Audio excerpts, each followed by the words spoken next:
Hello everybody, this is Stephen Kirsten from the Consolidated Employers Organisation down in Cape Town, and I hope that you guys are all well.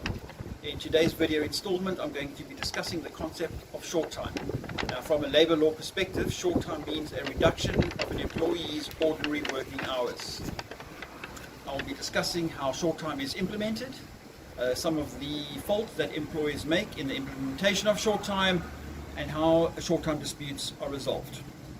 Now, the circumstances under which an employer might impose short time could range from a reduction in work, a reduction of raw materials that employer has, inclement weather that might affect the employer's ability to do work. And in fact, there are a number of reasons and factors that take into account on why short time will be implemented.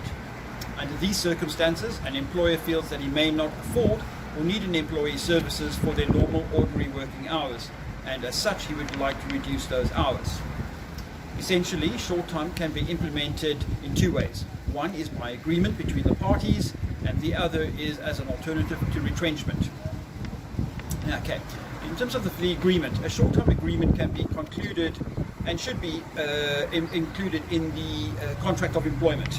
It would be a clause in your contract which says that the employee essentially agrees to reducing his ordinary hours of work at the instruction of the employer, and under those circumstances a consultation would be required, and thereafter the employer can reduce the ordinary working hours.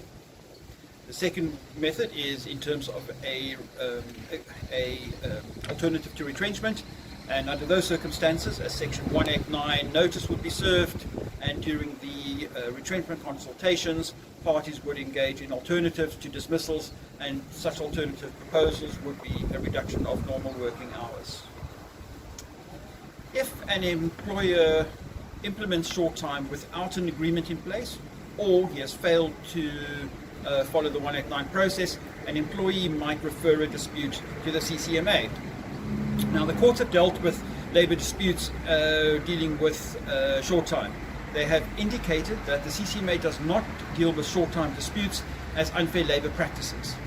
A short time dispute is either dealt with by Labour Court in terms of section 64.4, which is a unilateral change in terms and conditions of employment, alternatively as a section 73, which is a pay dispute, which would normally be dealt with by the Department of Labour.